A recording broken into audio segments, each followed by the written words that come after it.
Okay, my friends, another day of Shocker du Jour Extreme. This is geology. It's an island off the coast of California. Now, there was a big thing on 60 Minutes last night, how everybody's looking for these nodules that are on the bottom of the ocean. And they're out in this area. I believe it's this area that they're scouring the ocean floor for these nodules, and they're full of transition metals, which are the things that they use in semiconductors. So it's extremely valuable, these little balls, and everybody's out there mining them now, except the United States. And they were talking about this treaty and all that. I don't care about any of that. What I care about is the chemistry of these balls. And how did those balls get there? Nobody knows any of this. They have no idea. Geologists have literally no idea of what the Earth is made of. I mean, zero. Because the Earth is made of biology, 100%, not just 1%, not just 99.99%, 100% of the Earth. And everything there is that I can determine is from biology. Even, well, we'll go on with everything. But let's look at this. If you think that is just a natural landscape, we're going to look at this very carefully. And I can show you. I'm pretty sure I know exactly what it is. And it's a biological thing. All right, so this ties everything together now. This thing about these nodules, because they're very similar to the Moki marbles, and they're also similar to the Mars blueberries. None of these things are explained. Nobody can explain them. I can, because they're biology. And I'll show you what part of the biology they're from. And there is a ton of different types of these balls.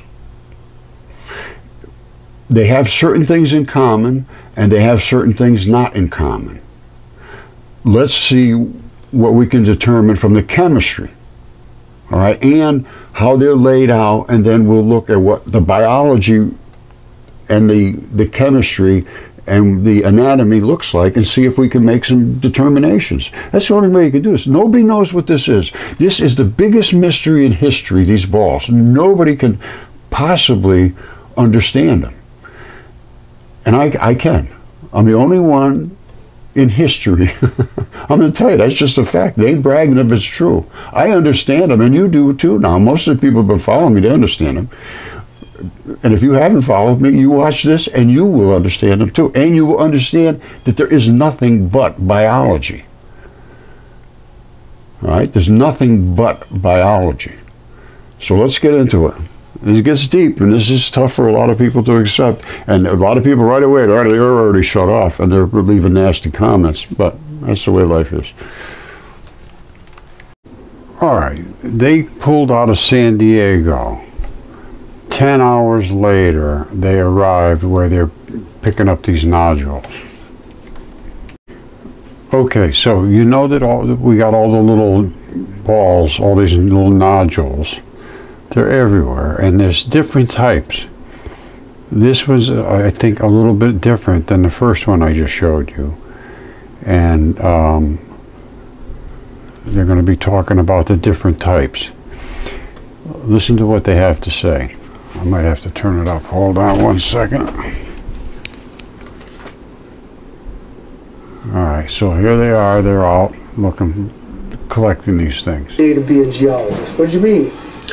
We were standing by the box core. I remember holding my hand up. It was covered in mud.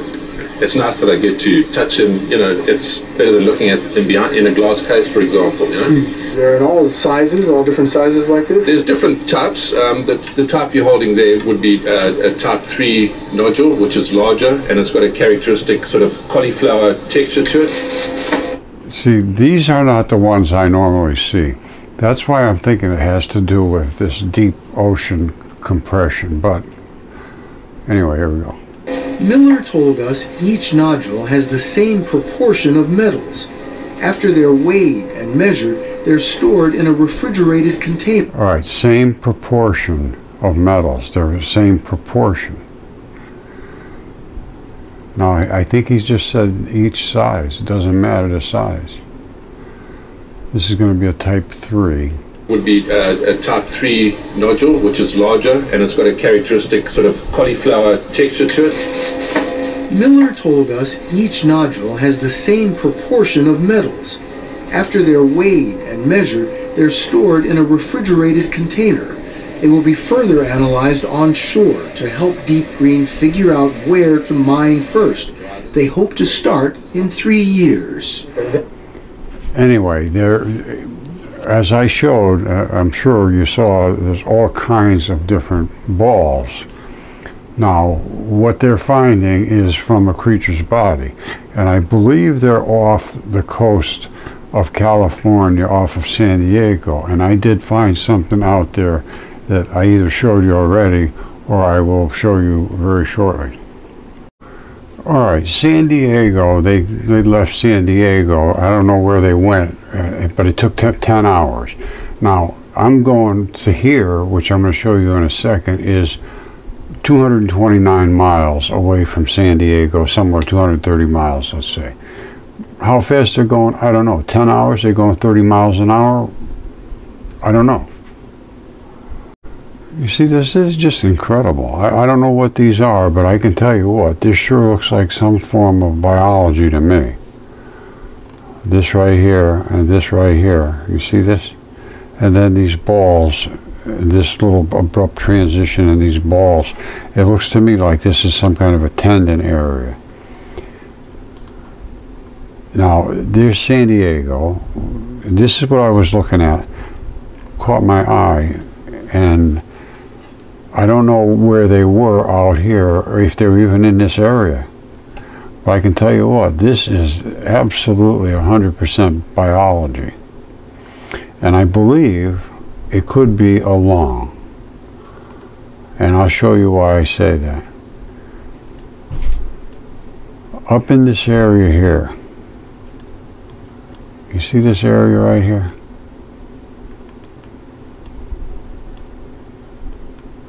There's a ridge here, and it swoops down in. You see the ridge? Now this is, I don't know what, but it's, if it was a lung, that would be like the outside coating, and this would be like the pleura, which is that really fabricy stuff. And then it gets down into the lung. So let's back out of here. This would be that pleura, fabricy, real rubbery stuff, like I showed you on the lung, the one that eroded away. It's all in there. Now, what happened here? It comes down, and then you got another layer of tissue under here, or whatever this is. It's a layer of tissue. There's no question about that in my mind. Nobody came in here and did this. This is from the biology that was growing here. Now, then it comes down into here where we got a lot of red blood. That is red blood. And the reason this stuff is growing real green here is because it loves red blood. And this is red blood coming out of there. Now, this could be a lung. And it comes down in here. Now, this whole area here would have been where the lung entrance was. These are lungs here. This is a lung, this is a lung. This is all biology here. Look at this. Look at that. That's some kind of it's biological. There's no question about that. Now, what it is exactly, I'm not sure. Because inside of these lungs, there's holes and stuff, and I'm sure there's going to be bumps too. So whatever this is, I'd really have to look at it close and look at all the runoff of it and all of that stuff. These aren't people making trails up here. This is the biology coming down from the top.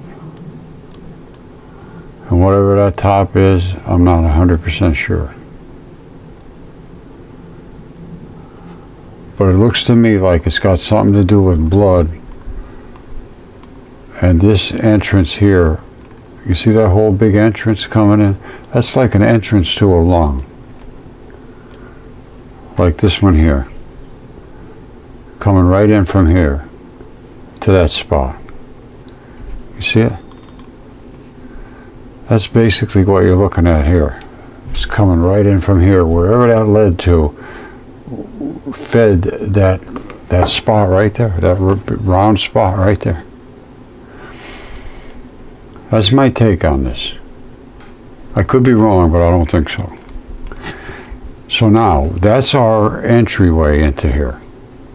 Way down here. Let's look up down here, see what happens here.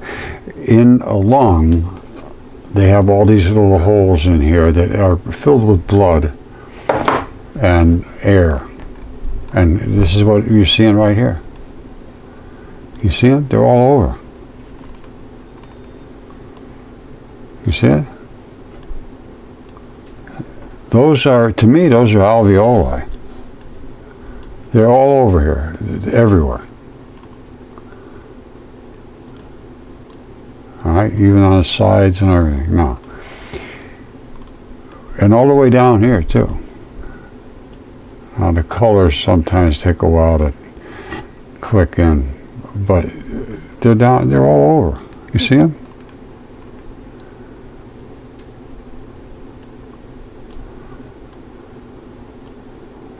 This is as far as I'm concerned, this is more than likely a lung.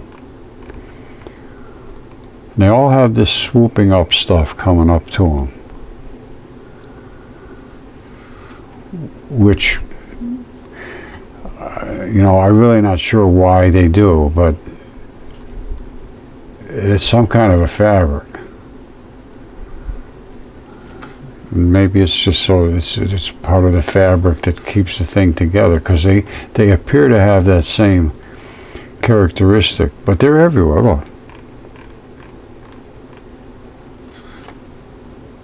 You see, they all have this same characteristic to them. I think it's some kind of a fabric, so that it can stretch and move and do whatever, because your lungs doing that all day long. And some of it might have got eroded away, and this is what's left over. Now, this, could they be around here? But if this is a lung, there's going to be another one. There's going to be a good-sized body to go along with it. And I don't know how much of this lung is eroded. It could have gone for a pretty good distance. But even if it didn't, let's see what we got here. We got, let's say we started out here.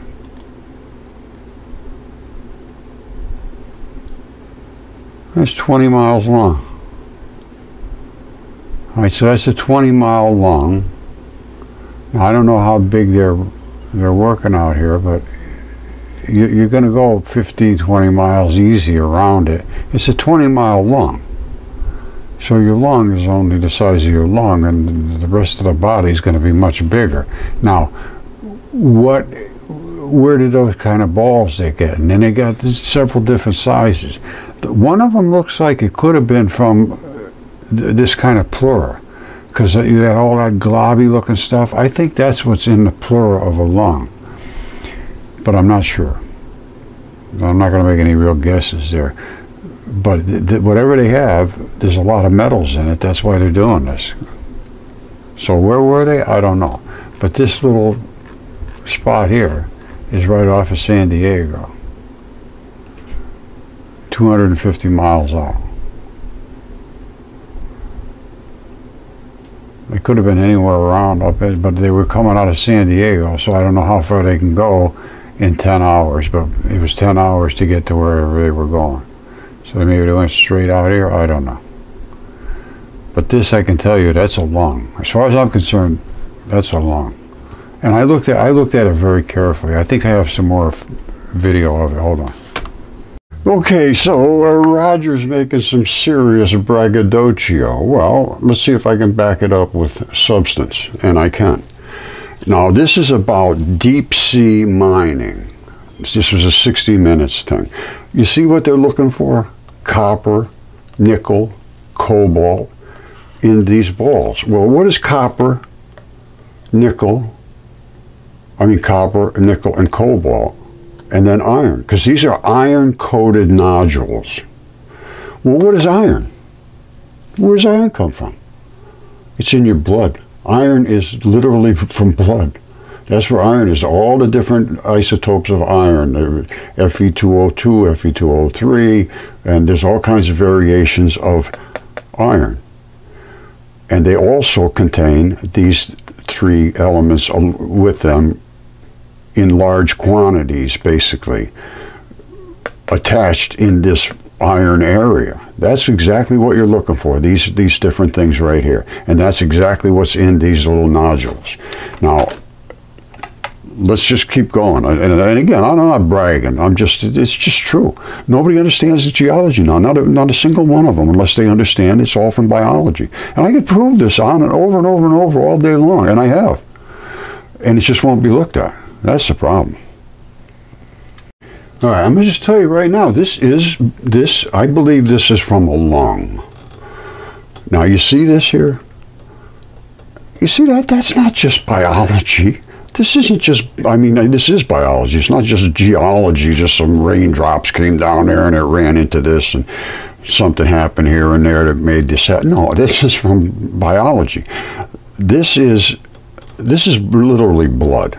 And where it grows nice and green in here is because blood makes things grow green. And it's running off from these different areas where there was little blood vessels ran in to the tissue. This, I'm not sure if this is tendon or not, but I can tell you no question whatsoever, this is different layers of tissue. All right, whatever this layer here was, there's a surface layer, and I believe, like I said, I think this was a lung, and I'll explain to you why. And as you go down into the inside, you get into where there's a lot of red blood, and you start out with a layer of fascia and membranes, and in the lung there's a lot of pleura. Well, here, I'll show you one. And this actually was DNA tested and CAT scanned and everything else, and it's human. All right, now they have a big heavy coating like this on the surface. You see all those little white fibrous things all over. I believe that's what we're looking at here is the pleura. Underneath, when you get in, it's just saturated with red blood and alveoli, and I can show you those as well. And this is also a lung. This one here completely devoided everything out of it, so we can see the structure of what a lung looks like inside the alveoli. And then you have a big entry here, and you see that little tube, that little hole going down inside. That it just pumps oxygen or air in here with the oxygen in it, and it absorbs the oxygen because of the iron. You have to understand biology, you have to understand anatomy, you have to understand chemistry, and you have to understand that these things are real. Because the oxygen is sucked in from the iron. These are transition metals. In your blood, all of these metals are in your blood, all the way up to uranium and everything. All of these metals are in your blood. And what they do is they have a charge on them. They're transition metals. They grab something and they pick it up and they move it around and they transit to somewhere else. Transition. Anyway, so we're back on the lung. We're going down through the layers of tissue. We get down into here where you got a lot of red blood action going on, and you got your alveoli and all that stuff is going on in there. Faster than the speed of light, no problem, done it, no problem whatsoever. Okay, my friends, get ready. Shocker du jour. They are mining the ocean floors, finding these nodules, nickel, copper, cobalt, iron. And where are they finding them? In the deep ocean floor. And what are they finding? This is what they're finding. All of those are balls. And those balls have certain minerals in them. All right, and the minerals are transition metals and rare earth metals and so forth. And they're just everywhere. I know why they're there, too. All right, they're trying to figure out where to mine first. There's a whole lot of these things. I mean, there's lots of square miles of them. So if they found a deposit like this on land, a concentration of this on land, it would be a bonanza nobody would stop talking about for years. Well, these are all over the land, just like they are in the sea. Now, the key is, are they the same elements? And there can be a difference between the pressure and so forth and the temperature when these things turn into these nodules. But this, I'll show you exactly what it is. And they're on the Earth too. They're called Moki marbles. And they're on Mars. And they're called the Mars blueberries. You see this? They sent a robot down to take a look around. And here's they are, landing, and there were giant fields of nodules covering an alien landscape. Millions of years old. Well, maybe, maybe not. They're absorbing metals from the seawater and expanding. Now, yes or no? I'm not sure of that. All right, we're going to get deep into the details, but these are Moki marbles. Now, are those the same as what they're finding on the ocean floor? Because these are everywhere, out in Utah, Arizona, and all that. But I don't think it's the same chemical composition. We need to look at it carefully. You see that? That's from the Curiosity mission to Mars. These are called the Mars blueberries. You see them? They're the exact same thing. And I know what this is underneath it too. That's the basement layer. And there also is a basement layer under the Moki marbles.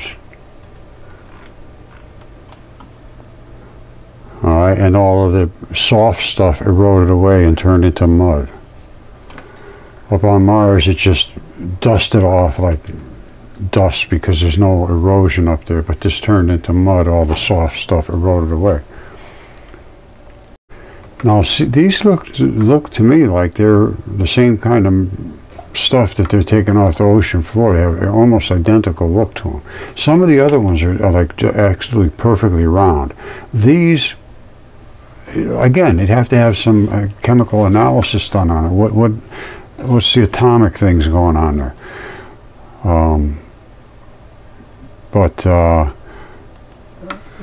The thing is, this is all biology.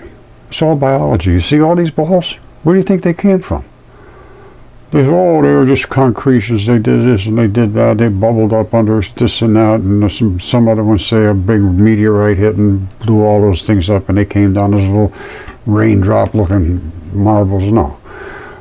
This is from biology. And this is what they look like in the body of creatures now. You see that? You see how many there is there? And you see how small this is? This is an electron microscope. This is a micrometer. Thousandth of a meter is this big. These are little tiny things in us, absolutely tiny. This is that. These are this. Now, in the body, they look like this. The skin and so forth is here, and the body tissues here, and the balls lock in these straps so you can move around, and then you'll come back to where you were originally. These are like the anchors. They're very, very tough, and they're very huge here on Earth too. You see this? That's skin. That's body flesh. These are the balls that have eroded out. Now, what's in these balls, I don't know. There actually could be, with some of these things, I'm going to show you a whole variety. I mean, I have dozens and dozens of different styles of balls. Now, did they form because they are in different parts of the body? And I would say yes, that's absolute certainty. Did they turn into different metals because they were deep in the ocean and a lot of pressure on them? I don't think so. Because they're right around iron. Iron is your blood. Iron is blood. That's it. And that's why these things have mossy looking stuff growing on them. That's not these are not growing by themselves. This is growing on these balls, which are huge. And this is, you see the mud? Same thing here. This is the mud that has eroded from here. And by the way, this right here I believe, is the anchor. They all have a little anchor. And the anchor strap comes out and locks it in, just like you see here, up in here. They all have a little anchor to them. And there's a spring set in there, basically, so that they open back up, and you can squish them, and they'll squish and do this and that, and they come back, and your skin will plump back up again and come back to where it's supposed to be. It's a very elegant system.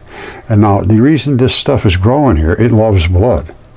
And the entryway into that is where there'll be more blood. And this is where the strap is. I'm 100% sure of it. I see these, I'll show you. I'll show you what they look like. Hold on.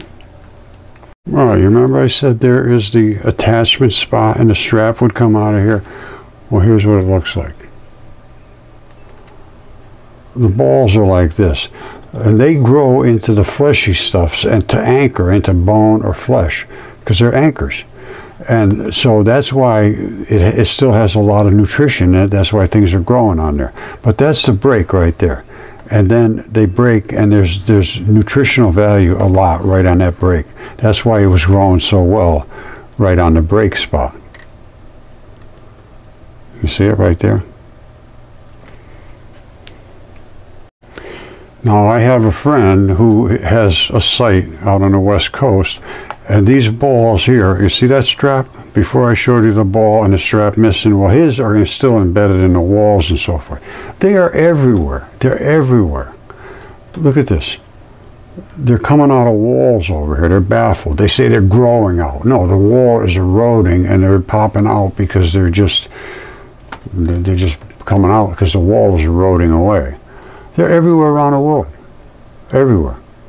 And this is what some of them look just like this. They have this coating, and inside they have sort of like a sandy looking mix. Now, what is this made of? I don't know. And again, you have pressure, which these things on a deep ocean, there's going to be a lot of pressure there.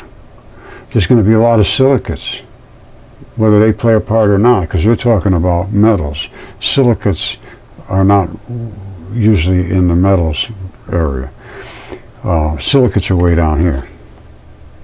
All right, we want these metals. Here you got iron, cobalt, nickel, copper. I'm sure there's got zinc, magnesium. These are, this is what they, whoops, what did I say? Magnesium, I mean manganese.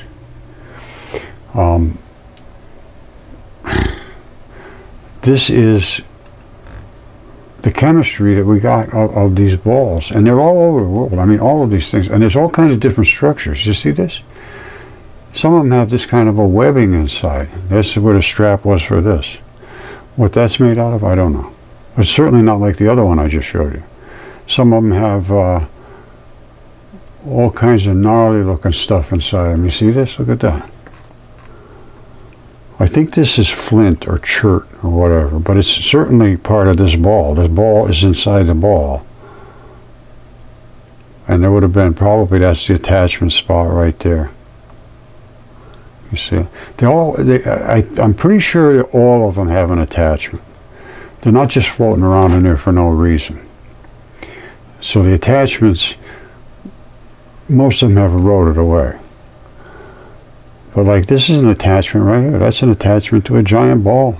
To the creatures were off the scale enormous. That's why they're all over the ocean floor. That was the skin of some creature down there, and it's just eroded away and turned into mud, and the balls have remained, just like they have here. Just like they have on Mars. Now again, these look pretty damn near exactly what the other ones were. However, what is this made of? Like that guy said, if you could find these on the Earth, boy, it would be the biggest discovery in human history. Well, I'm going to tell you what, mud fossils is the biggest discovery in human history, because we never know about this as being biology. Everybody would have thought that was crazy, and they did. And it took me 15 years, and I still haven't really broken through the hard-headedness of academia for sure. They just can't accept this at all. Look at this. That's one of these balls right here. There's the stalk on this one. This is how big these things are. Look here, Sam Oswegowicz. There's the patch where the thing would have come down and locked on there, snapped right off. This is over in Herzegovina, or Bosnia, or whatever it is, I don't really know. Here's another one. This is skin. You see this, whenever you see this, like kaolin clay, this is some kind of fine skin. They make fine china out of this stuff. This is the strap that goes in and would have held this ball in place. Now see the difference in this ball to those other stone balls? Is it because it's in the skin that it's different, or is it, you know, because I'm thinking, I have my microscope going. We're going to take a look at some of these balls in some mud fossils and see, and actually some other things. We'll take a look at them in a microscope, see if we can make any kind of a determination what might have happened here. But these have these little slats in them, they break wide open, and they look like they're made out of sandstone or something. You see these here? This kind here. This is the blood vessels or whatever going in there. It's a part of the attachment area. This guy's got big balls right here. Look at them, they're all over the place. And they fall apart, and the kids were playing in some over here. They were having a good time. Look at them. Gee, Mommy, where did these come from? Ask your dad. These have these little structures inside of them, you see? Some of them have that, some of them don't. It depends. I think it depends on where it was in the body. I know that for a fact. Because, like, hold on, let me show you something. I have an eroded one here somewhere. Well, here's these again. See how they like just like sandstone, and they just split. They're certainly not metal, those. But you do have these with all of the fabric in them. Totally different than the other ones. The other ones don't have fabric in them. And you have like this one here, like I showed you, it has this. And then you have the one here, it was like this. And I've shown this, all of this stuff many times. And there's some really oddball ones. Look at this. I don't know what that is. Looks like a seed or seed pod or something. Watermelon or something. No, and I'm telling you, the Earth was so far from what you can even conceive. The creatures were over 1,000 miles long, some of them. Typhon in North Africa is 1,200 miles long.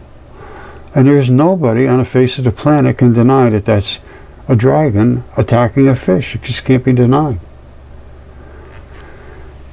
So this is stuff that's, you know, it's for that size of a creatures, these kind of things could have certainly been. And those stone balls absolutely could have been a skin in a skin.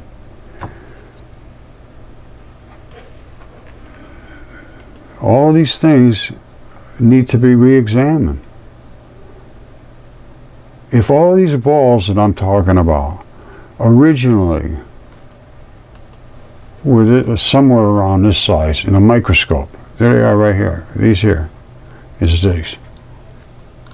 And that's the skin, the layers of skin. There's a zillion layers of your skin. Nobody knows. It's so misunderstood, the human body. And I think I showed you something before about friction and how the body moves and everything. Listen to this. These are coefficient of frictions. These are fabulous, these little charts. You got all your periodic table over here. Coefficient of friction, everything. Steel to steel, 0.74. Aluminum on steel, 0.61. It keeps dropping. And you get down to ice on ice is 0.1. Teflon on Teflon is 0.04. Listen to this. Synovial joints in humans, 0.01. It's 4 times slicker than it is on Teflon. And it's 100 times more slick in the kinetic movement. You know, this is static, and this is kinetic where you're actually moving it. This is these fluid-filled highways are, and this gives you mobility, so you can You don't have all these pains, and when you get gummy in there, oof. And it happened to me. And and the best way to get out of it is just to slowly stretch till you get to that point where you think it's going to start hurting, and don't let it hurt, because it'll just get worse. And you lay on the back and pull your legs up towards your chest, laying flat on your back, and you come up towards your chest just enough to where you feel it really getting tighter, and then you leave it there for 5 minutes, just slowly, and your tendon, the slurpee, which is the loose, they're called small leucine-rich protein gooiness, which is this stuff here, which is the synovial fluids. It'll start to come, and your tendons will start to loosen up a little bit, and then you do that for about a week or so, and you'll make a huge difference. I had the point where I could hardly lift my leg up to put my foot through my pants.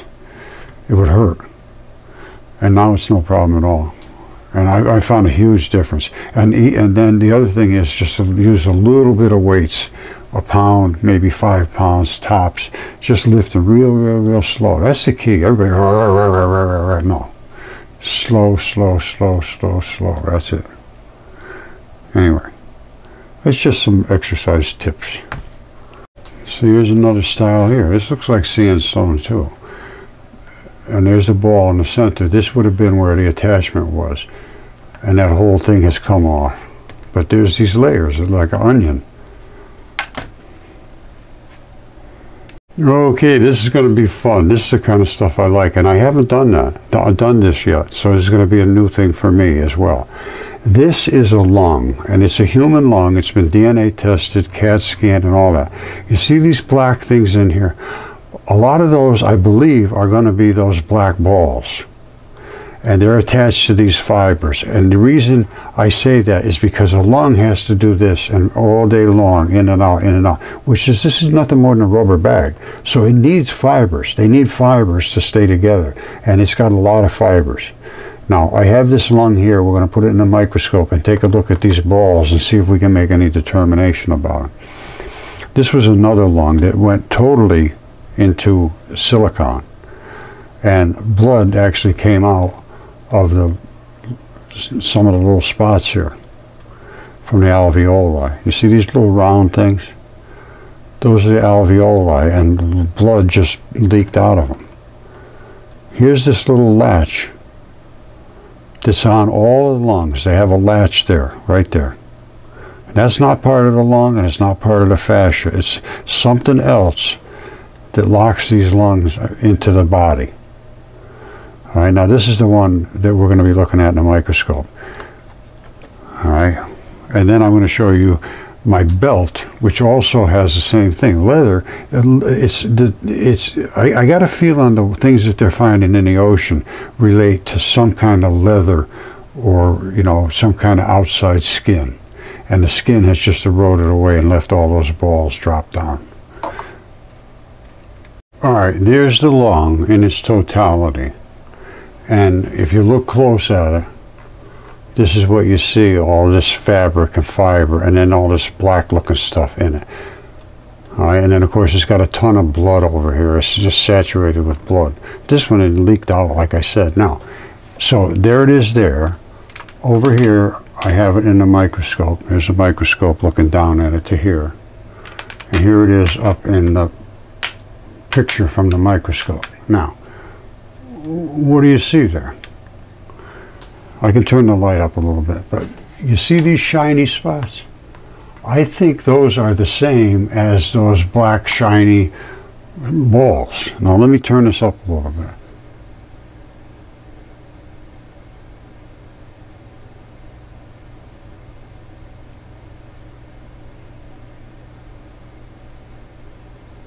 You see them? I think all these little black spots are the balls, and all of the straps are the straps running to the balls.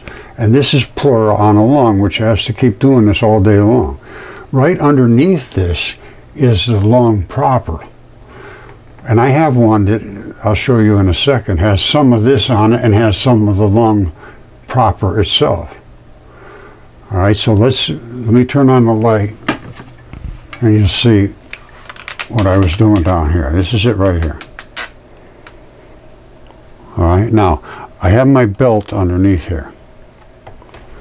Let's take this off, and I'm going to look at my belt, because the belt has exactly the right kind of fabric that has the straps.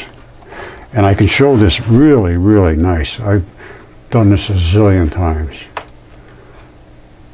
Now, you're going to see all these black balls, and you're going to see all the straps.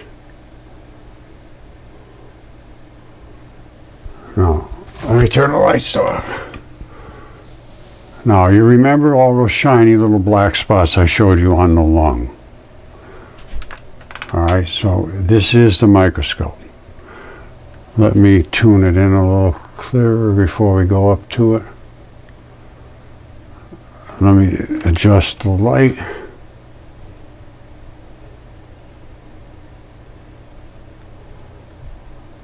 All right, that should be good.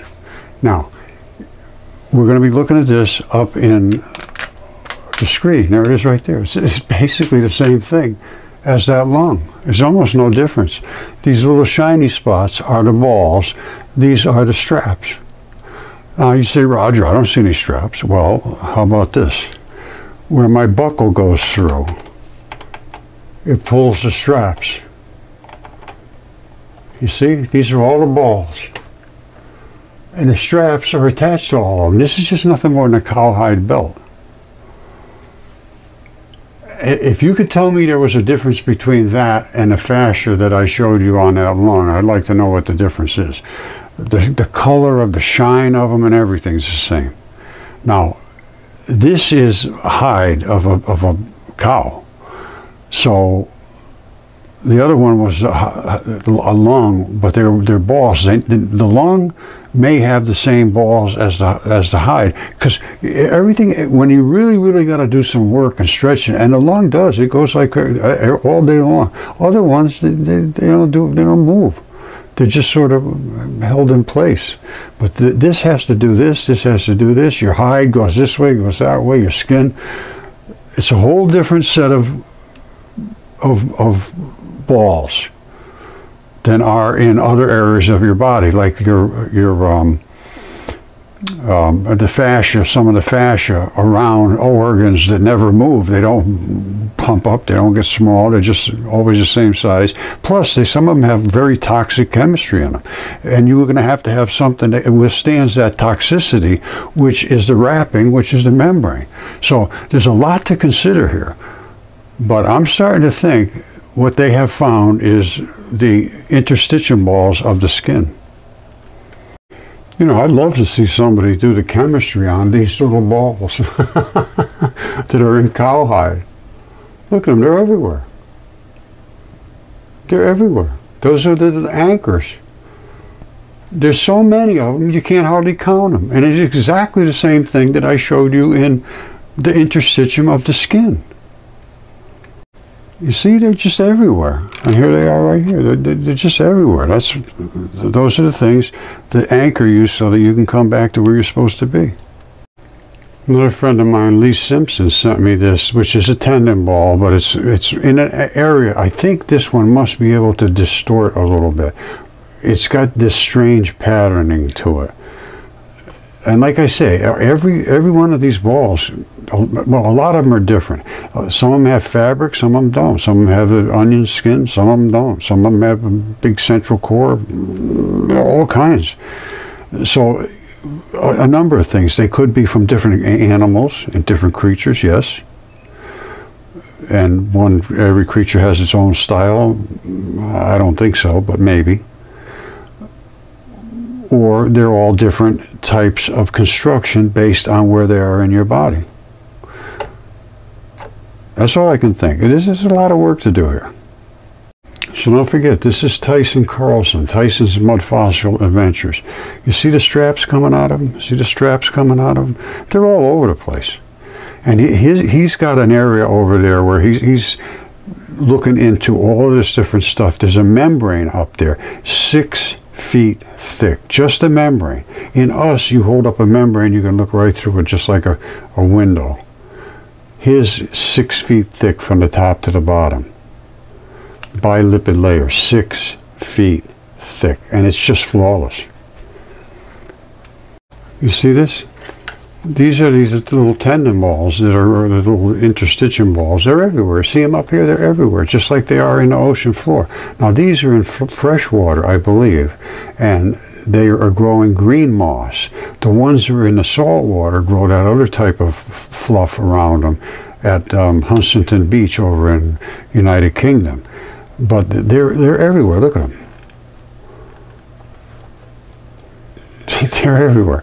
And the same thing in the ocean. They're everywhere because this was the skin of some creature at one time, and it's eroded away.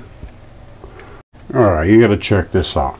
I told you I had a long hair that had both the pleura on it and some without the pleura. This is with the pleura on it. See all the little fabric and all the black balls and everything, and little shiny spots here and there. Now, I'm going to turn the other side. Well, here it is right here, because the other side we don't have to look at in a microscope, although we probably will. There it is right there. All right. So that's what we're just looking at up in here. Now, where do you see this? This is what happened to this lung. It got halfway stripped off. You see that? That's the pleura, and it's off, and that's the exposed lung. This stuff is like a big rubber bag. It has to do a lot of work for an entire lifetime. Now this is the alveoli. These are tiny, tiny, tiny little balls that have the air goes through them. Now this was in the Great Flood too. See how flat it is? Everything I have basically was in the Great Flood. This one here was DNA tested, CAT scanned, everything else.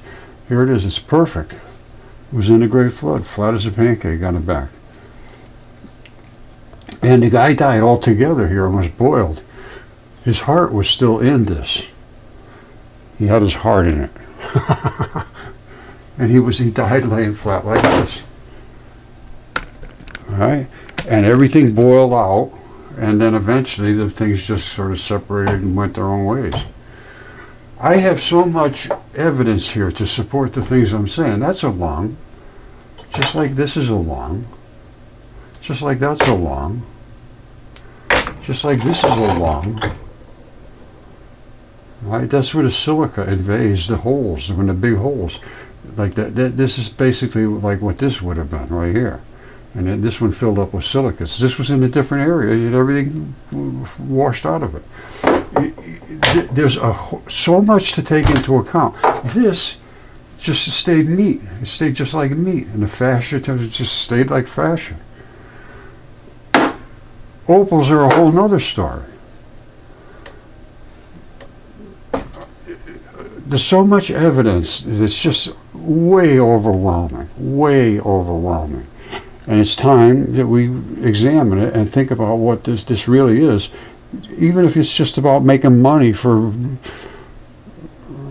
geology. I don't care, you know, because everybody's going to use it for their own benefit. There's no stopping that. But we just have to understand this is our true history, and this, to me, this is serious, serious stuff, because it points to all of the myth as being factual. That changes everything. You see this? There was giants here exactly like Enoch wrote. They were miles tall. This is a hair follicle. That's the erector pili muscle, sebaceous gland, root ball, hair shaft, vein and artery. This is also a hair follicle. That's where the erector pili muscle attached. This is the hair follicle right here. It's slid down. The hair shaft comes up through the top. This is the root shaft, and there is the vein and artery. All right, I think you can see, hopefully you see all that stuff. Now this is 2 inches, and one in us is 2/1000ths of an inch. So it's about 1,000 times bigger. Or even go 500, because I don't know whether they're, well, just, it's hundreds of times bigger than a normal human. If it was a human, it could have been any kind of animal, but there's nothing that has a hair ball like that now. Now, this is Stonehenge. That is a foot. This is called the heel stone. It's a foot. There's nobody in the world can miss this. These little spots on the end, those are what they call the terminus of the vein and artery. You see the vein and artery right there? Vein and artery, vein and artery. That's where the blood comes down and it turns around. It comes down the vein, comes down the artery, comes back to vein. That's why there's dots are there. That's a foot. I mean, a 10-year-old, a 5-year-old. Daddy, that's a foot. Yes, yes, you're right. It is. You must be a genius. How could anybody miss this? Not only that, look at this. This is a fingertip. These are gigantic creatures. That's a fingertip. That's the fingernail. That's where the fingernail is. These are body parts. You see that? That's the thing that goes in between bones so they don't scrub against each other. These were gigantic creatures. Gigantic creatures. And that's why these were monuments to them. So there was some giant creatures here after the Great Flood that wiped out all the biggest ones. Yeah. All right, I'm going to sort of wrap this up. That, I showed you the iron concretions, which are these right here. And that is nothing more than the artery. Same as I have here. Same as this artery right here. They call them iron concretions. Iron is from blood. These are the Moki marbles. They find them in the same areas because this is biology solidifies like this. And they have all these different ideas. And they're the same as the Moki marbles, which are here.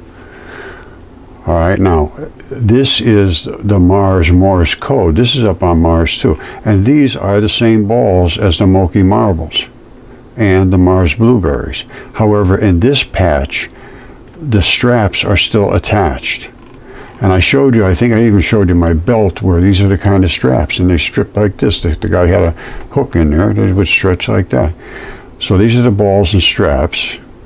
And this is up on Mars, and I know it's Mars because there's no erosion of water here whatsoever, none. It's like dust. All right, that would never happen on Earth. Now, so I showed you that, the Mars crab. I showed you the Moki marbles, the same as the Mars blueberries, the interstitium, the same as that stuff right here. So there's the interstitium, the same as the Mars Morse code. There's the Moki marbles on Earth, the same as the Mars blueberries up on Mars. And these are the same as these, only they're bigger. And let's see, what else can I show you? This, again, that's the artery. That is this one here, where I ground a spot down, and I can see the blood. The blood, well, here it is right here. See that? I ground this down, and you get down here, and then the blood starts. So here's where it goes. This is the ground down part, and the blood starts here. Look at this fine layer here, and then a bigger layer, and then another layer, and another layer, and another layer, and another layer, and then you get to the blood. Well, let's see what an artery actually looks like. And they are exactly like that. That's exactly what it is. This layer, then a bigger layer, then another layer, then another layer, and then the tiniest little bumps on the inside. All right, and this thing is like a Texas tire tube. You're not going to break this puppy. It's going to bend all different ways, and they're very, very, very, very tough. All right, remember this. These are the sarcomeres, so that the blood coming out of that artery can service those sarcomeres. And here's what sarcomeres look like. There they are right there. All those little slabs going across. They're the connective tissue. They don't erode out. The slots erode out, but the slabs this way don't. So you end up with blocks and little flaps like this, which is exactly what we have. There's the blocks. You see them? Block, block, block, all the way down, and then these are all the connective tissue. And this is what services that. Now, and this is pretty good size. I don't know exactly the size, but it's not small.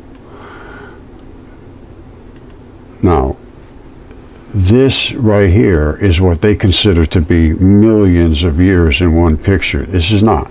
This is all connective tissue. And this, my friends, is a tendon. A tendon is a little piece that goes between an attachment place, in this case would have been a bone, I'm sure, to a muscle, which is right here, which is an abrupt transition, but it just fits in between them. This gives you just enough stuff to do this, but that's it. And it doesn't require hardly any blood. It's really all slabs of connective tissue. The main one is in the center, and the reason I'm almost certain it was on some kind of a bone and a swivel place, because this is what makes it so that it can swivel this way and that way. All right, it's got to go this way and go this way, and go this way and go that way, up against a bone, which could have been a hip bone or who knows what. But this is the piece in between. Now I have one here from a very small one here in my shop here. Where did it go? Here it is. Now, this is the same thing.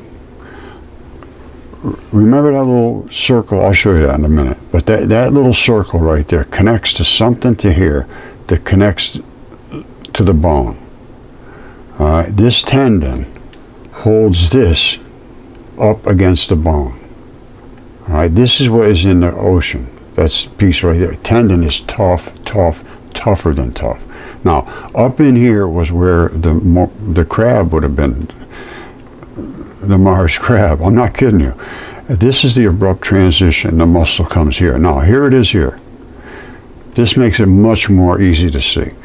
This is where that bone was. Remember I just showed you that round circle? That's it right there. That's the center of the tendon. Now, just take your time. Take your time. This is just totally brown.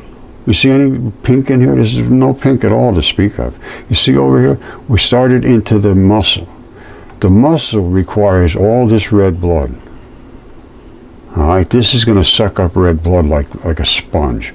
Over here, no blood. Virtually none at all. There's synovial sheath, synovial fluids in there, because this is going to twist this way and twist this way. And it's going to be anchored with that ball right there. That's right there where it's anchors. And this is like glue. And this is the thing that's sticking up in the ocean. All right, now, this would have had crab legs on it too. But they're eroded away. The water washed that stuff out and it took the legs with it. They're very, very fine and thin. And up on the crab, there's no real serious erosion. But remember, this is tendon, tough as hell. The bone was back over here. That is the center core. The central point is where it attaches strongly. And then you have all these other little fibers running all over the place here. Then you get into the muscle. Now this is a little break right here and here. These are abrupt transitions. They go a certain distance and then they transit, and then they go a certain distance more and then they transition to less and less mineralization. Originally, it's almost as tough, you know, with enough minerals as the tendon, but as it comes out, it turns into the sarcomeres. And at that point, it becomes very weak and they just snap right off. So that is, this piece right here is what's sticking up in the ocean. I'm going to show you, remember the circle and the central core coming out here, abrupt transition, and then back here would have been where the bone was. All right, here it is. This is where the muscle would have started going this way. That is that little crease that I showed you before. There's the circle and the central core that ran up to, I would think it was a bone. And bones and trees and those kind of things, they just dissolved in the ocean. It's just what happened because of the salty water, the hot boiling, all that stuff. Now on top, you see on top here? It's nice and green. There's still fleshy stuff on top, which is where that red blood would have been. And red blood loves, I mean, grassy and green things love red blood. And you can see it's coming down. It's leaking down a little bit here and there. You see the red blood coming down? All the rest of this is all just slabs. And this thing is going to be able to go to this way and this way, and they sort of have to slide against each other. That's where all that, remember I showed you this synovial fluids? That's why they have to be so slippery. They're just continuously sliding one against the other. And again, they can get gummy. All right, so that's what this is. And they say 150 million years, or millions of years in one picture. No. Whatever creature it was fell over dead. All right, I don't know what else I can do. They're everywhere. These things are gigantic, and they're everywhere around the world. They are everywhere around the world. And on Mars. As far as I can determine, there is nothing but biology. I'm going to leave you on that little note. And all I can say is it's time to open your mind up. Instead of colliding your mind with reality, let your mind open up and look at it and say, you know, does this guy make sense? And I think you'll find this is pretty accurate. And it was written about in the very ancient text, which we always thought was a mythology, about these gigantic creatures. But I'm telling you right now, it was not necessarily mythology. There's at least some substance in it. And determining that Mars is basically the same as Earth, because here's the deal. Mars has identical to this. It has the identical to this, identical to this. Mars is no different than Earth. And Earth was basically a living creature at one time. Whether it's dead now, I don't know. Jesus Christ says when you find the Earth, you will find a corpse. And I think I found a corpse. All right, I love you all. Just try to stay in touch with reality, that's all. Because it's not what we were told. It's certainly not what we were told. Almost in any realm, this theoretical. And it all makes a huge, huge, huge difference to your life and likely to your eternity. So that's all I got to say. Thank you.